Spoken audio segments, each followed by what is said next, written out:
are here to do another yoga session with you today. Today we are doing animal yoga. And for our warm-up, we are going to play a game called Freeze and Melt.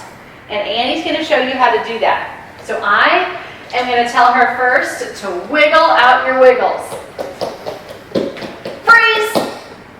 Now you're an ice cube and it's a hot, hot Texas day. What happens to ice when it's hot? It melts. So she melts all the way down to the ground. And then we do it again. Yep. Wiggle out your wiggles. Freeze. And melt all the way down to the ground. One more time. Get up, wiggle out your wiggles.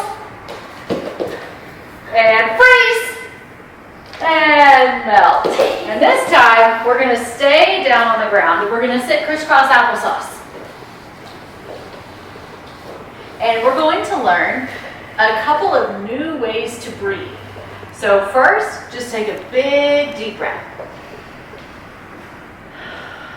Lift your shoulders all the way up to your ears.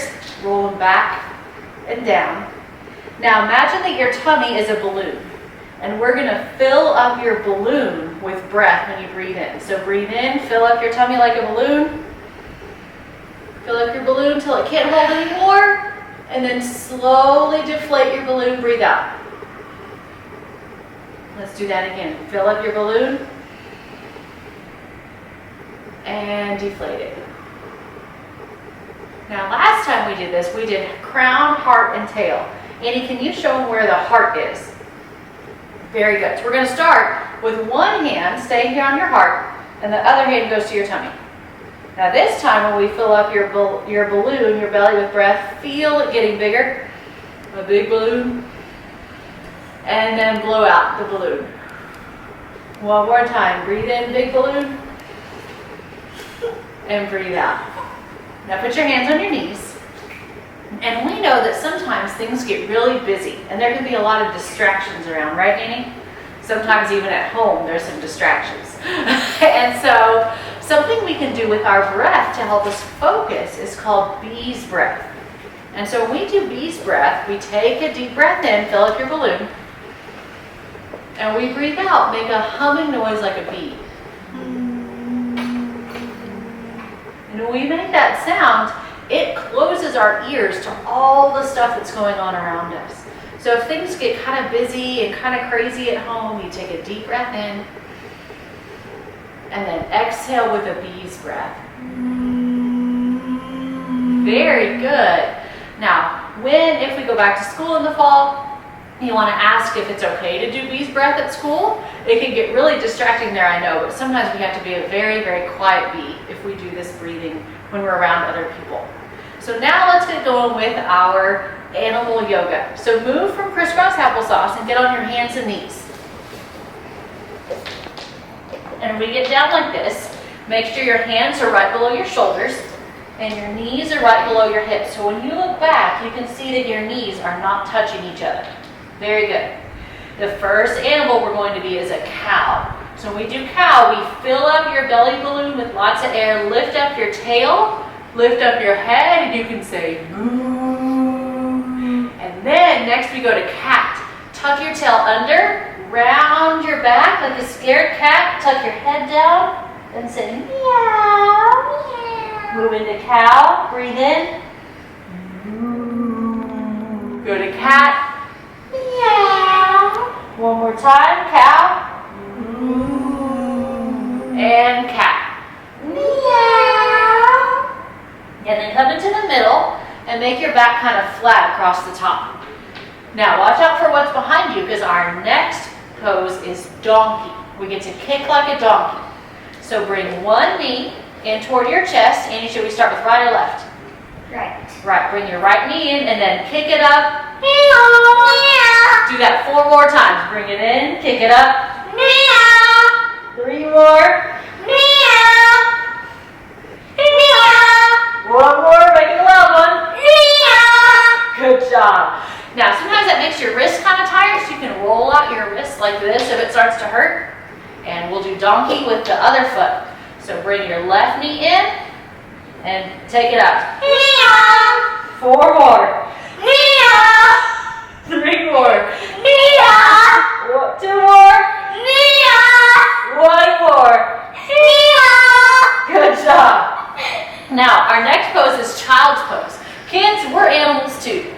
So you're gonna lean yourself back. Go ahead, Amy, show it. So in child's pose, you just get on your knees and reach your hands out as far as you can and try to get your face to the ground. And if you want it to be a little more relaxing, you can spread your knees apart. Very good. Spreading your knees apart in child's pose lets you sink down a little bit lower and maybe get your head towards the floor. And this can be a nice relaxing place to be. And child's pose is supposed to make us feel safe and comfortable. Now while we're in child's pose, make sure that your hands are spread apart on the floor. We call these starfish hands. So our fingertips are spread wide apart like the 5 points of a star. Bring your knees back underneath you, and we're going to tuck our toes under in the back, and then lift our tail up to the sky and find downward dog. Now look back at your feet. Make sure they're about as wide apart as your hips. And when we do walk the dog, we take turns bending one knee and then the other, tilting your hips side to side. Very good. Now to do three-legged dog, pick one foot, lift it up off the ground, and then put it down. Other foot, one foot lifts up off the ground, put it down, bend your knees, come back to child's pose.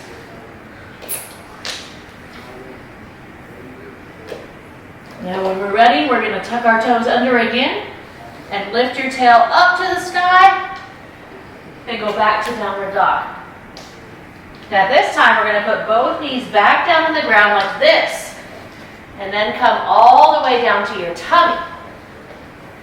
And this is cobra. What does a cobra say?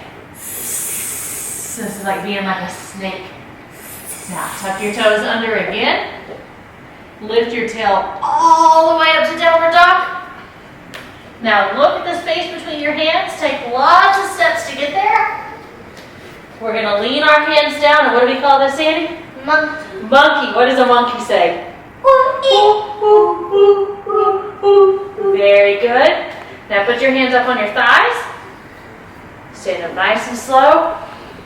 And we're in mountain. So mountain, we have our hands spread open at the side and our feet are about hip width apart. Now this is a new animal pose that I just learned called elephant. So we're going to step our feet apart a little bit. And to warm up our shoulders first, put your hands on your legs. And we're going to tilt one shoulder down towards the other knee. You ready? So tilt towards one knee. Come back up to the middle. Other shoulder to your other knee. Good. Put your hands on your legs. Good. Come back up. Try that one more time. One shoulder to the opposite knee. To the middle. One shoulder to the opposite knee. Now to do elephant. Make a trunk. So hands come together, elbows come together. This is your trunk. And our trunk swings up and it swings down. And our trunk swings up and down. And up one more time and down. Good. Now we'll stand up and swing your hands back and forth like this. And we're getting ready for another pose called eagle. So we're going to take one arm and cross it over the other, like this. So cross one elbow on top of the other. Excellent. And bring your hands up and touch the backs of your hands together. Very good. Now lift your elbows up off of your chest. So it's going to look kind of like this. If we turn to the side, you can see my elbows are lifted up off of my chest. And sometimes eagle is pretty hard. If you're doing this with your parents or anybody else, our shoulders get a little tight. So another thing you can do instead of eagle is just give yourself a hug. And that feels good too. But if we try eagle, we put the backs of our hands together. We tilt our hips back and we're going to do a squat. Very good. And then we stand up. Whew, shake it out. Now what we do to one side of the body, we got to do to the other. So now we're going to take the other arm, cross it over in front. So if you're giving yourself a hug, give yourself a hug the other way. Bring the backs of your hands together and sit down like you're going to sit in a chair. Very good. We stand up and we swing it out to relax. One more time. Let's do freeze and melt. You ready? Wiggle out your wiggles, Annie. Freeze and melt down to the ground. We're going to stay down here on the ground, and we're going to come into downward dog. Now this next set of poses is Annie's specialty. And we're going to step 1 foot forward first into lizard. Very good. So when we do lizard, she takes her hand and puts it outside of her, she takes her foot and puts it outside of her hands. Lower your back knee. And if somebody looked at us from up above, we would look like a lizard crawling up a wall. Now show them what else you can do with lizard, Annie. From lizard, we can go to something called pigeon. And how you go to pigeon is you drop that back knee, bring this leg down, and put it on the inside of your hands. And then, if you want... One quick thing before she shows this. Sometimes in pigeon, we feel like we want to lean to the side, but we shouldn't do that in pigeon. So if you have a pillow or a towel, you can put that underneath your hip to prevent you from leaning over to the side. All right, go ahead, Annie. And the next thing from pigeon that we can do is if you want to make it a little more tricky, you can go down to the ground. Isn't she doing good? Very good. Walk your hips up. And then to get out of this, we're going to take a break and step into downward dog. Good.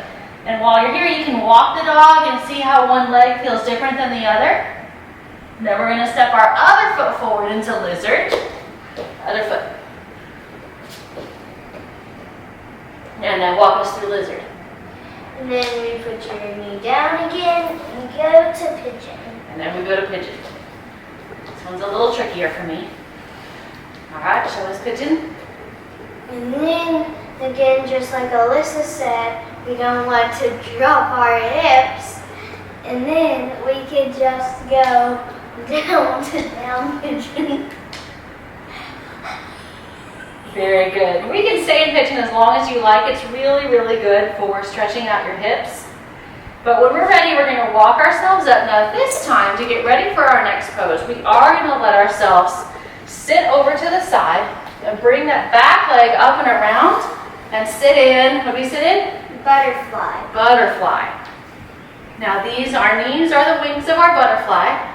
Now show us what all we can do here with butterfly. So in butterfly, you can either have your feet out wide and just try to drop your knees down as far as you can, but don't try to push on them because that could hurt you. Or you could just bring your feet in as far as you can and still kind of try to drop your knees. Very good. We always want to be kind to our bodies and not make your body do something that it doesn't want to do. So we don't want to try to press down on our butterfly wings, just like we wouldn't hurt a butterfly. So we can sit here in butterfly for a little while, and then if you want to, you can flap your Yep, your butterfly wings flap a little. Now to get ready for the ending of our yoga where we lay down and relax, we're going to do something different this time called rocket ship. So in rocket ship, we keep our feet like a butterfly, and we want to make sure that we're not going to lay back and hit anything. Good job. And to get ready for rocket ship, we're going to keep our feet where they are, keep your knees where they are, but lay flat back onto your back.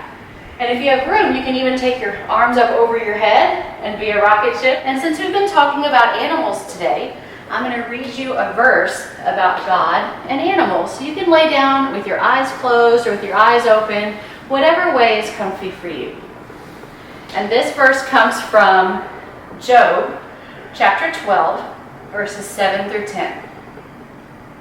But ask for the animals, and they will teach you, or the birds in the sky, and they will tell you, or speak to the earth, and it will teach you, or let the fish in the sea inform you. Which of these does not know that the hand of the Lord has done this? In his hand is the life of every creature and the breath of all mankind. So as we lay here, we know that God created all of the living things on the whole earth, and we know that he loves us very much. And even if we don't understand what's going on, we know that God is in charge of things, and we are in his hands. So we're going to sit up and do our closing together, and Annie is going to teach us something that she learned about yoga at school. So one day when we were back in school, a teacher came to teach us about yoga. And you can do this in school because you can either say it in your head, or if you're at home, you can say it out loud. So just rest your hands on your knees. You'll really be needing your fingers and your thumb. So what you'll do is you'll put your thumb to the finger next to it, and that represents peace. The finger next to it represents begins. The next finger represents with, and the pinky represents me. And all together that says peace begins with me. Thank you, Annie. And so anytime we need to remind ourselves at school or at home or at church, wherever we are, we can touch our fingers together and we can say the words out loud or in our heads. Peace begins with me. Thank you all so much for doing yoga with us today. Have a good day. Bye. See you next time.